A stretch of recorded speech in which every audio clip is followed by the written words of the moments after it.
And during all that time was doing heavy metal music, professional musician, clubs, National Guard armories, boozing it up, living the life of, just a heathen.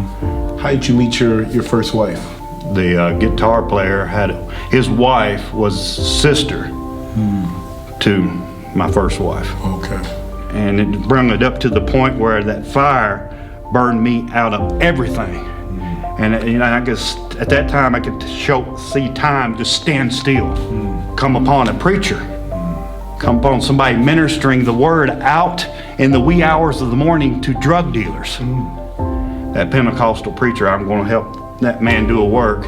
And I told Pastor what went on, and that was pretty much the vow there, to help him do a work. So I honored the Shabbat and went to Shabbat service. Then when I come home from Shabbat service, they had departed.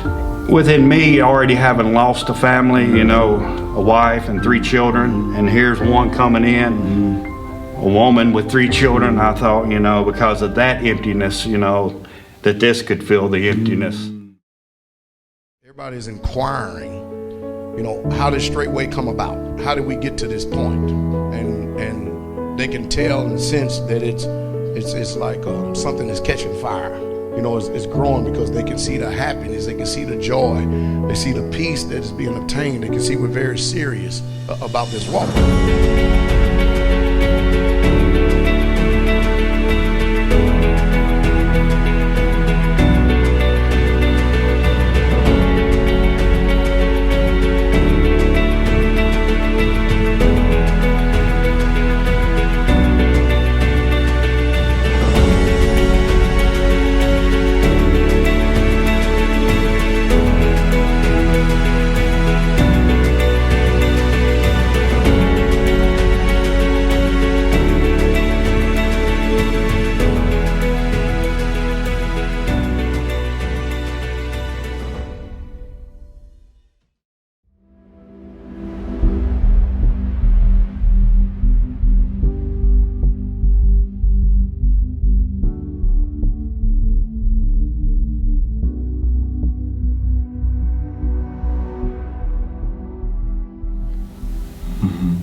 So you guys was married for a while. How long were you guys married? And what transpired where obviously it kind of came to an end? We got married in 2003. Okay. And, with any marriage, there's ups and downs. We got to learn one another, learn how to help one another. This is a lot of things in the ministry that's tough on wives, especially if she's married to someone that's ordained, someone that's called. And that puts a stress on marriage. And then the community itself. The community has needs, and then the family has needs, and that's always weighing in the balance. And everything, at times was all right. There would be flare-ups. Women in general. I'm not, bashing women. Yeah. But there's things that they carry from their past relationships, past experiences, past traumas that tend, certain things in another's relationship will flare up and make itself known, and have to deal with that. But the biggest turning point with her was polygyny. The fear, of multiple wives, even though I told her that I was not desiring to, have no more wives than her.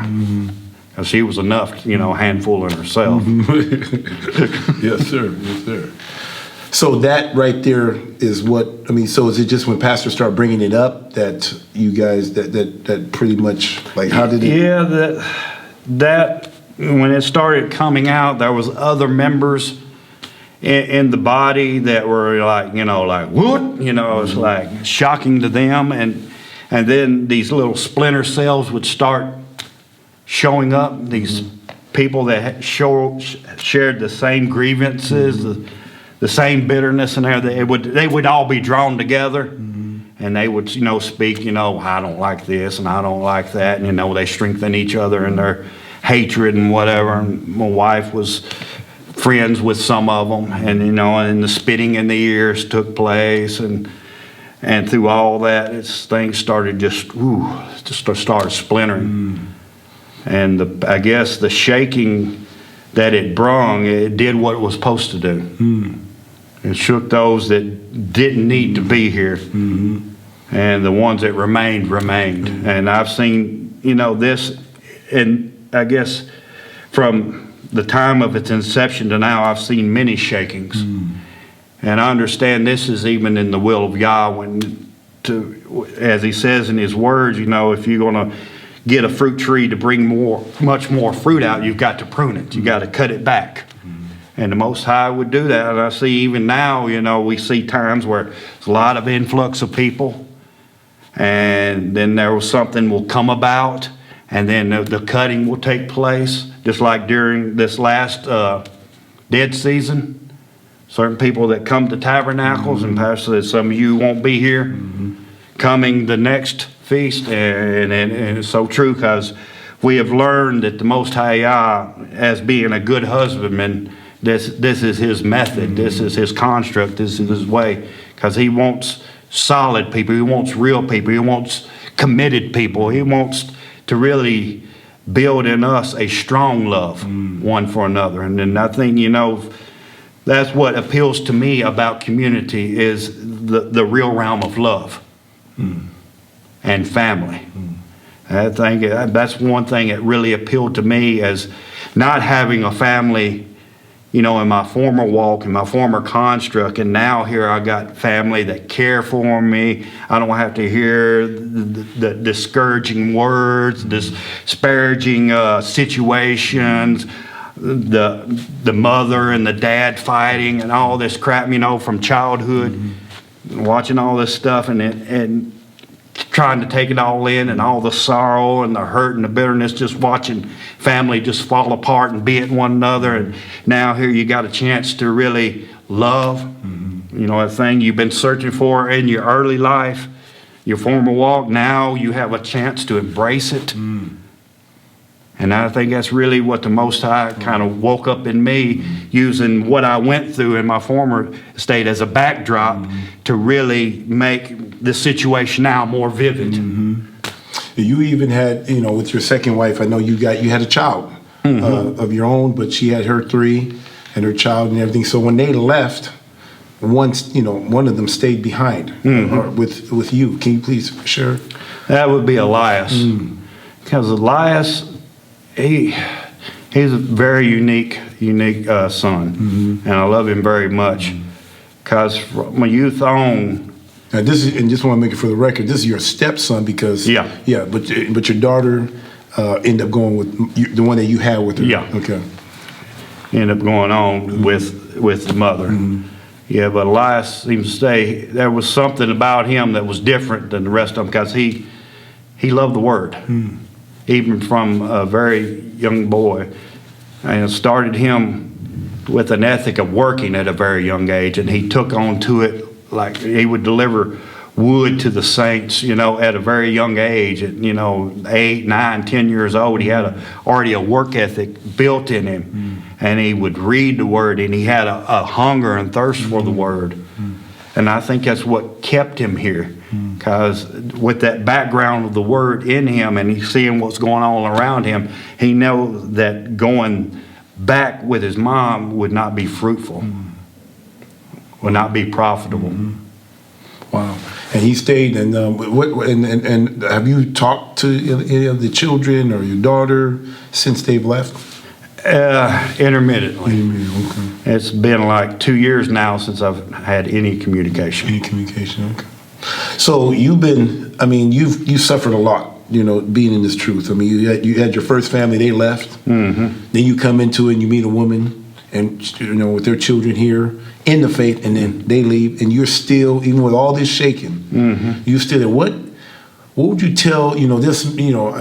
Pastor Dow was talking about that if it wasn't for the people, like his wife, Mother Carol, and you guys that was there in the beginning, there wouldn't be a Straitway. What is the secret from your perspective of the longevity? I mean, to walk this walk, what would you tell the people that is coming behind? What was the secret for you to be able to continue to walk in this walk, that you can encourage the next generation that's coming behind you? Trust in the Most High. That thing that has helped me. And every instant, every sorrow, every deep hurt, I have learned to really just put everything at his feet. And if it wasn't for him and his word being in me and the Holy Spirit there to strengthen me through all this, I would have perished too. And I've held on to his word and his way to a point now where I don't know any other way. I've lived it so long. I've stayed in it so much. I've trusted it so much. And I ask myself, could you live without the Most High? And I say, no. I almost want to cry if the Most High was taken out of my life. You know, it's just him in me and bringing me through all this, him strengthening me in my weaknesses and giving me that support when I need it. He was always there. His word was always there. His truth was always there. It's more than just words on a paper now.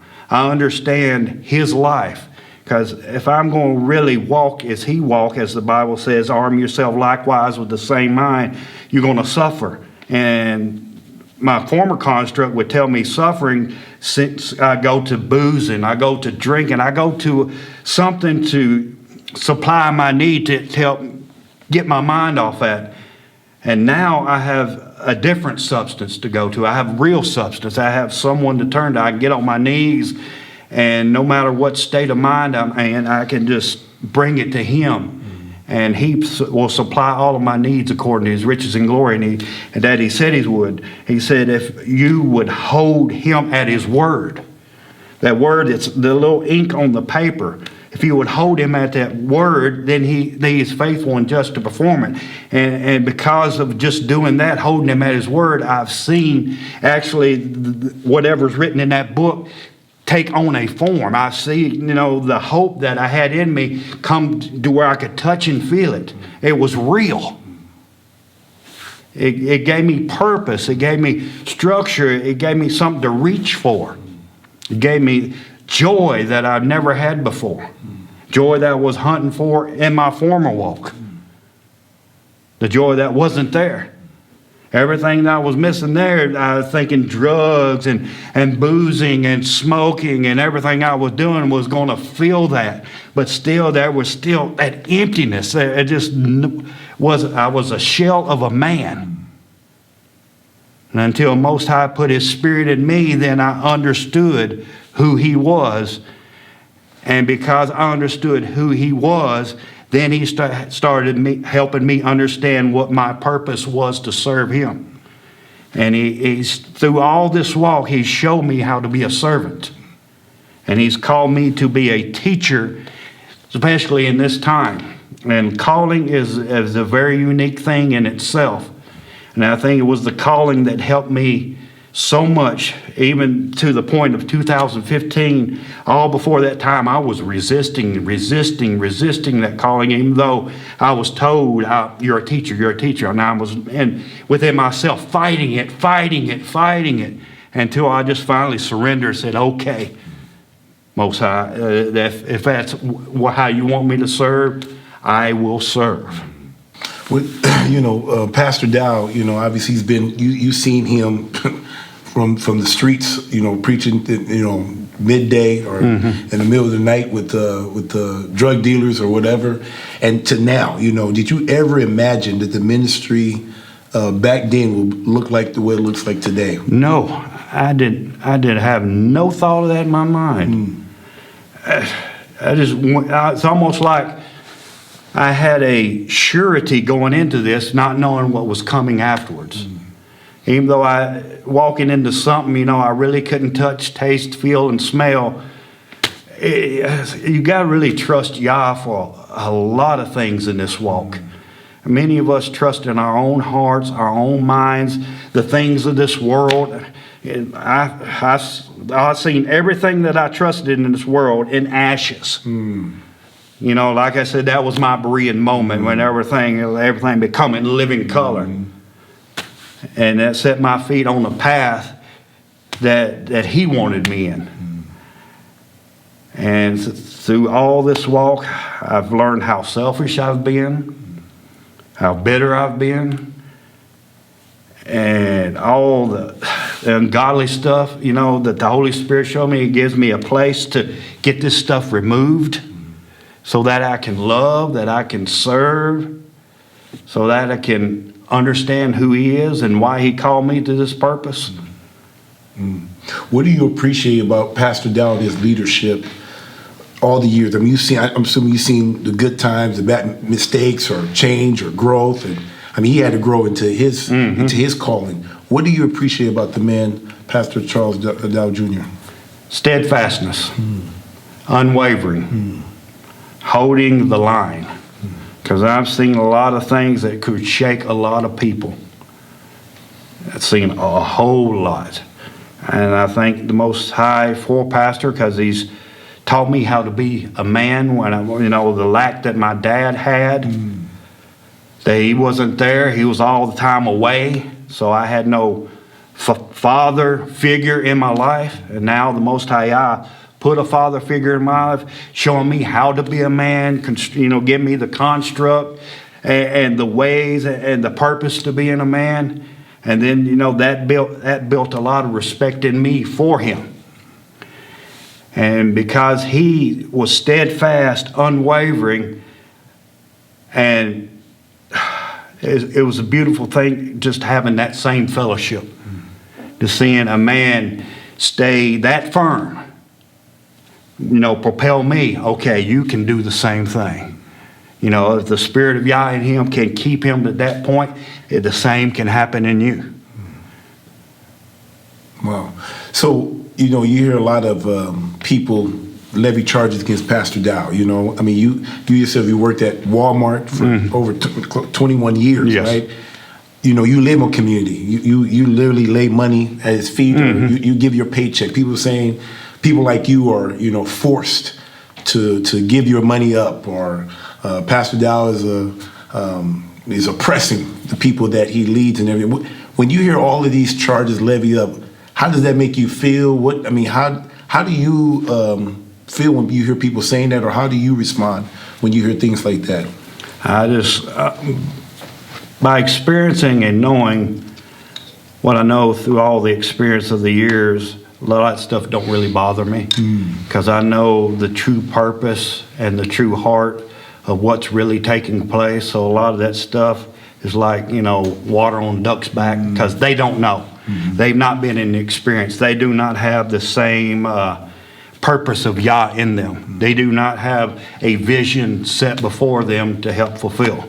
They don't have no hope. I understand that a lot of people, they read the Bible, but they don't. It's just like an external understanding. They're just people walking on the outside.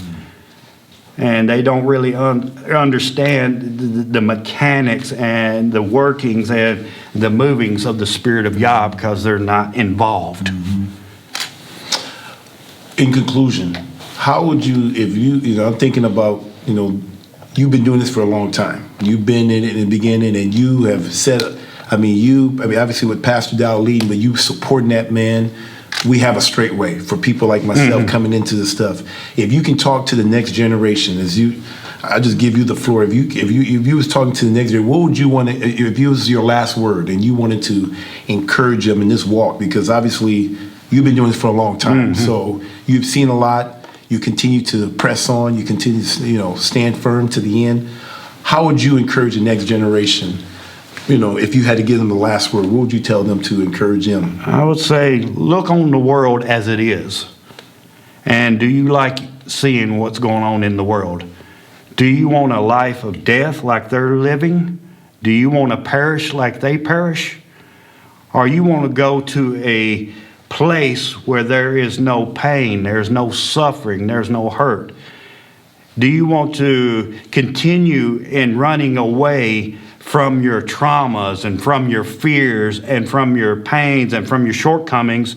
Or do you want to meet them head on and overcome them? Do you want to really understand your purpose on this earth? Because a lot of people don't understand their purpose on the earth. Why am I created for this time? Why am I understanding this Most High? How come, of me of all people, rest of my family don't know him, but I know him. I encourage you to keep knowing him. You won't get to a richer understanding in him unless you stay in this walk, suffer the sufferings, go through the pains, go through the hurts, go through the trials, go through the tribulations. Because we've got to train our mind as it was in the beginning, that we are here, we are people of life. We are people in the light. We are children of the day. And we know how it is to live in darkness. Because a lot of us, we have a background of living in sin, living in transgression, living in iniquity. And the Most High Yah, even as you as a chosen vessel to be a child of his, he lets you go through that so it can be a backdrop for what is going on now. And my encouragement to you is stay in the word of Yah, because it will direct your feet. It will direct your paths. Trust in him. He will supply all of your needs according to his riches and glory, because he's never failed me. And whatever I've lacked, he's always been there. Especially things of my spirit, things of the inner man. Because we can all look at ourselves and see that this body, it is deteriorating. It's getting old. It's losing strength. So what is in us that's going to be eternal? We need to really reach for the things of the eternal, the things that are in the world to come, which we have been subjected to, which the world does not understand, but we understand because of the word, because of the testimony of Jesus Christ. We know within ourselves and our heart the one that hung on a tree and gave himself for us. And if we're really going to have a fellowship with him, we're going to have to fellowship through his sufferings. We're going to have to endure loss. If you really want him, you're going to have to endure loss, but the loss is a gain. No matter how much you lose in this walk, he said you will gain 30, 60, 100-fold. Even though I might not have, a wife and children now, though I got family. I have sisters and brothers and mothers and fathers. I have real family. Family that really love, family that really care, family that are there for you.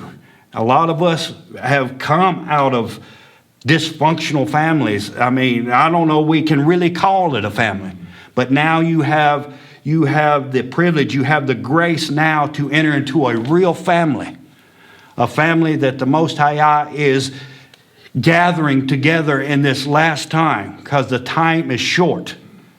And the Hasatan, the God of this world, his time being so short, we can look upon the world scene and see all this homosexuality and everything going, all the perverseness that's against the image of Yah, that's right there before our eyes as a witness. And we as the people of Yah, we know that's not for us. And we should turn away from that. And the only strength that we're going to have to keep us away from that is trusting in the Most High Yah. He's the only power. He's the only source. He's the only strength that we should get in our mind, in our being. That's where our substance comes from. Without him, we can do nothing. We can do nothing. He is our sufficiency. With food, raiment, shelter, clothing, there's where the contentment should be. But the world out here has so much to offer. But it's death. But I tell you, if you want to really know life, if you want to really know love, long-suffering, gentleness, meekness, patience, faith, the rich men, they would pay millions and millions and millions of dollars to just have just a taste of it, just a little drop on their lips. And now here we are in the family of Yah, and it's there right before us to take hold. Yes, sir. Well, Teacher Shane, it was truly an honor to have you as a guest, and thank you so much for doing this interview. Bless you. Shalom. Shalom. Shalom.